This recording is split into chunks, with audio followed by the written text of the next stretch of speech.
Ben je aan het filmen? Oh.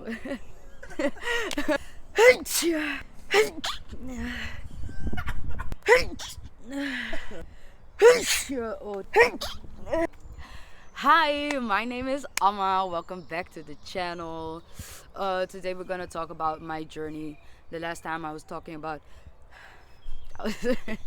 the last time I was talking about how my whole psychedelic journey started, and this time I wanted to dive a little bit deeper into why the whole psychedelic journey brought me to where I am right now, and basically how I want to go further, and my process where I am in the moment, and what I was going through mentally before I went into the trip. So, how my journey started was basically when I was still living in my mom's house. Growing up, I experienced a lot of trauma. Also, a lot of things that were happening between my mom and dad within the relationship. My dad leaving when I was 4 years old and like coming back into my life when I was like 14, 15 was like almost 10 years later. I was quite emotionally neglected every time when I would open up my mouth and say something. Like me coming from a Surinamese family, you always have to be like within the boxes so that you fit within the Dutch society. My grandma, my dad, they are very like strict people. Something I was always a kid that was like spot on. Like I would always notice things and always say things. I would always point out the obvious towards people. Growing up in the Netherlands, my Surinamese family always expected me to work within the boxes, and at some point, I started to like not say things whenever I was angry, or whenever I was disappointed, or whenever I felt like I had to say something about a situation. I just wouldn't say it. So when it came to my emotions, I started expressing my emotions in different ways, which um, put me into very sticky situations, especially with like older men, and just having the wrong friends around me, especially the wrong girlfriends. There was this quote that I once read, or somebody said it in a video, that if toxic situations feel like home, then you should really check what home felt like.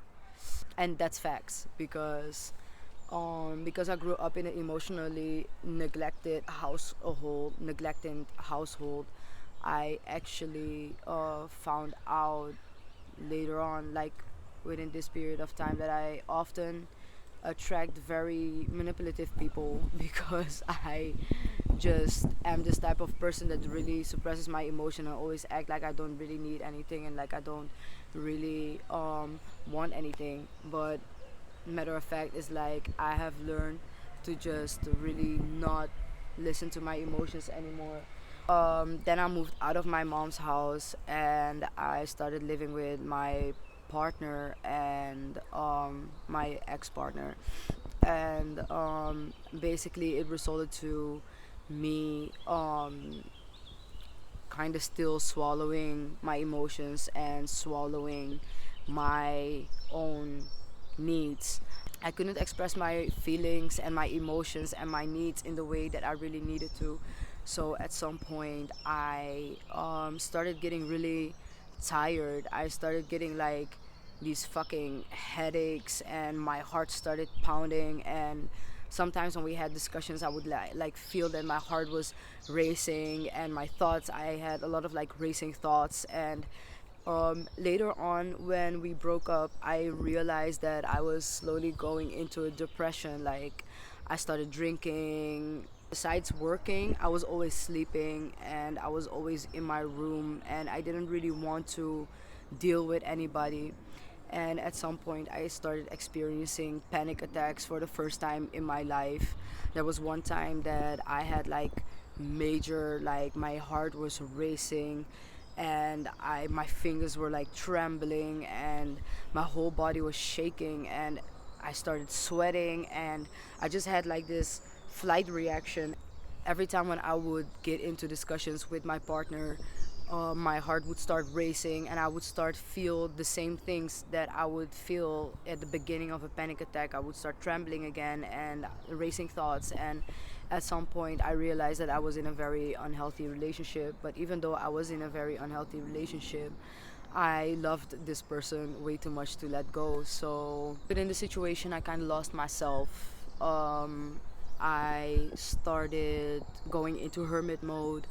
I was home a lot. I didn't want to deal with anybody. Also, when I moved out, me losing my phone played a big part in the fact that I couldn't contact anybody, and I was really like isolated.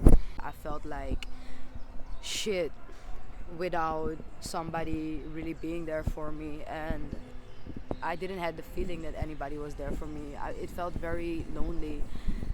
Um, and also like the panic attacks and everything. But then at some point I realized though that by myself I was fine. As soon as I was with this person, my whole I started tiptoeing, I started walking on eggshells, and I started feeling this panic again. And yeah, at some point I was in such a bad place that my partner decided that it was also taking a toll on them. So they broke up with me. And that's the moment that I realized, like, okay, this wasn't the ride or die. There was just a person that was really benefiting from my journey that I was already on. I was already on that self love journey. I was already exploring my world. I was already loving myself. I was already loving my body. I was loving my friends, and I was going out. I was doing all of these things. And at some point, I started going into hermit mode with this person, and I started losing myself in this love bubble. As soon as this person left me, I changed completely. Like, I started going back to my old self immediately. Also, 2 weeks prior, I got my phone back, so I saw light at the end of the tunnel. And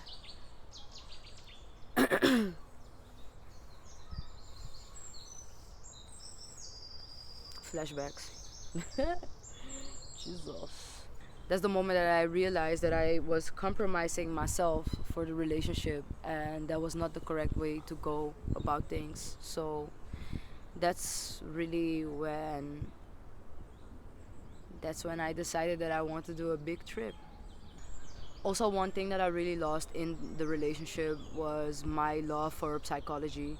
Like, I was in love with sociology. I was always trying to um see the whole picture.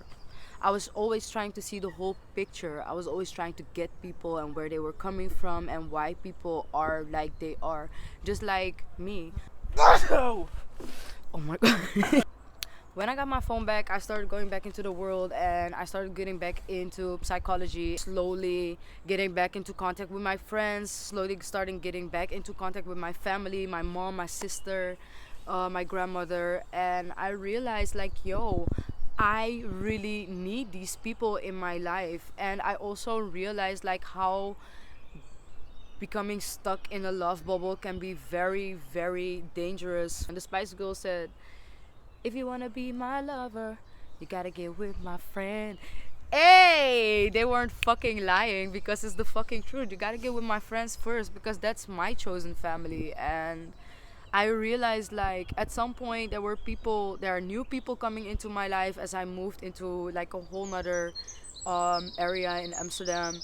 And also there are old people still in my life, and then the new people ask, like, how long do you know each other? And then I realized, like, I know people for like up to 7, 8, 9, 10 fucking years, and I'm just like, I had these people around me already, but I isolated myself. I got myself isolated. I accepted that I was being isolated. Fuck that shit. So I was basically distancing myself from the people that actually wanted to help me, and that's something that I screwed myself with that.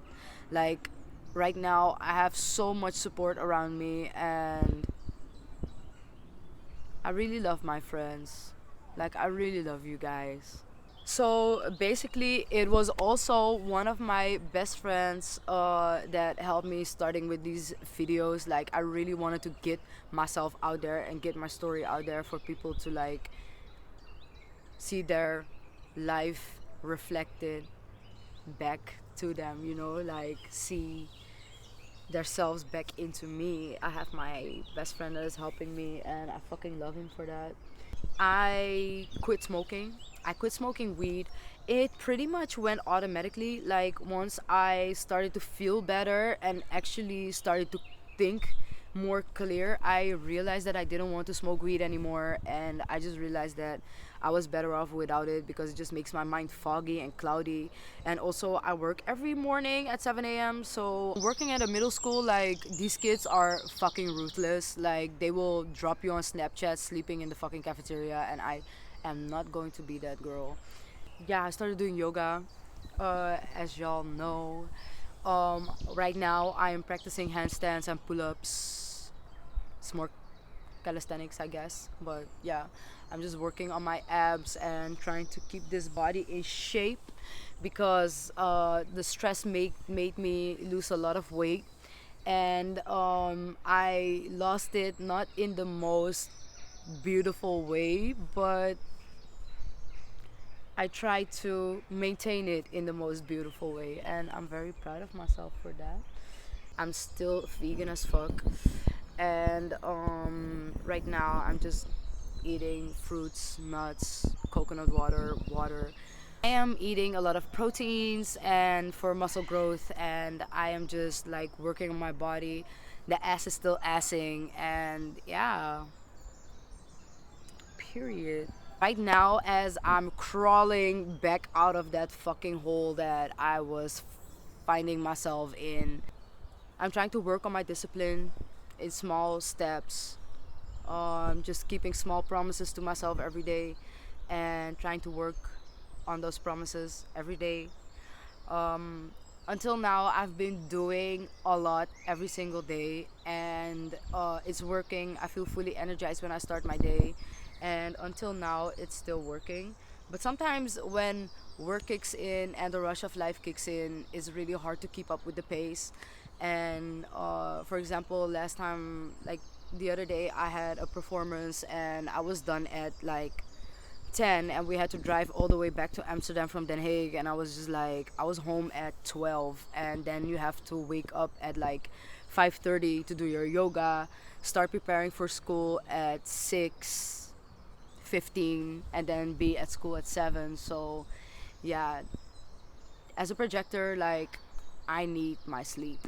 I need to find a way to balance things out. I have like this life motto right now, inspire and motivate. And as I said in my first video, like, that's what I came here to do. But I am also trying to live towards those goals. Like, now that I'm working in the school, I am really trying to motivate and inspire those kids to really be themselves and not to lose themselves within the school system, because that's what the school system is designed for to do, is literally preparing you to work 8 hours a week, a day, and make sure that you do not have time to spend on yourself, and slowly you will lose yourself and just turn into a fucking zombie, and that's what we don't want. So dropping those knowledge bombs. When I had to drop the first video, I was scared as hell. But right now, I'm in a place that I'm actually ready to face my first head. I'm just ready to dive deep. Like, I'm just ready to dive in head first within my fears, and I'm just really not trying to let those hold me back. I feel like whenever I am fearful of something, that my growth is right on the other side, and I'm just following the signs. Godverdomme. Okay, like you have to go through the um uncomfortable things to grow, and that's something that I've always tried to avoid. So there's a lot of opportunities and a lot of things that I just let go in the past because I was fearful about it, and I don't want to be that person anymore because I deserve so much more from life than what I was giving myself in the past.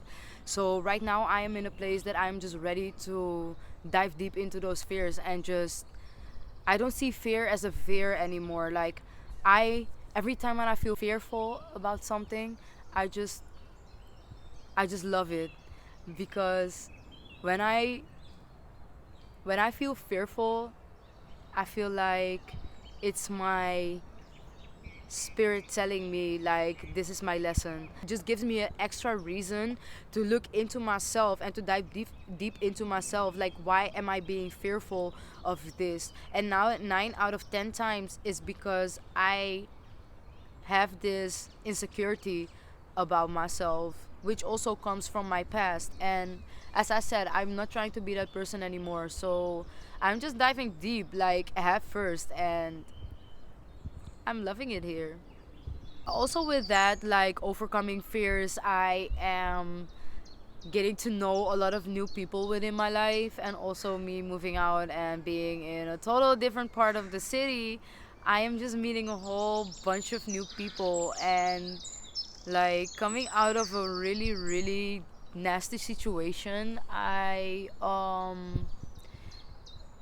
found myself in a place that I really have to learn to trust people again. I am in a place that I'm not trying to lose that part of me that loves unconditionally, because that was the whole thing. Like at some point I was like, I'm way too empathic and I do not want to be that person anymore, but it isn't about, first of all, it's not about the way that you love. The way that you love is fine, is the person that you give it to. And also boundaries, establish some healthy fucking boundaries. And that's where I am right now. I am overcoming the fear of trusting somebody that deeply again. But I'll be fine. I'll be fine for sure. Let me stop. Yeah, right now when I look at myself, I already see myself changing so much, and I'm like becoming this very disciplined person. Like I am trying and it's working, and at the end of the summer I can see myself like holding down a routine. And I also want to, like as I said, inspire and motivate the youth. Like I really want to get into workshops and like talking nights and just talk with the kids. And through these workshops, I just hope that I can find a way to teach them a little bit about alchemy as well, like how to transmute your negative emotions into a, a positive fuel. Um, a lot of them are like also black, so I just want them to find a healthy way to cope with their yeah, basically find some healthy coping mechanisms, you know. And then something new at the end of the summer, I also want to be I want to start my own business. I really want to start with doing tarot card readings. And yeah, I've been doing readings for a while now, like 2 years, for like random friends, and I've been practicing on myself and just random friends a lot. And I just really want to start my business with that. So if you want a reading, and if you are interested in more finding out more about yourself and finding out more about your life, or maybe there's a certain person that you're interested in and you want to know what they think about you, I can help you out. So yeah, get to clicking, get to subscribing, click the ping notification bell. That's what I meant with the ping. And yeah, come check me out, because yeah, I'm not only doing this for myself, I'm also doing this for you guys, you know. So get to clicking, bitches. Okay, Thank you so much for watching. And yeah, I'm very excited where I am going to be in a couple of months. But of course, I'll be here every fucking Saturday and you will get a weekly update, personalized, specialized for you guys. And yeah, see you next week. Love you. Bye.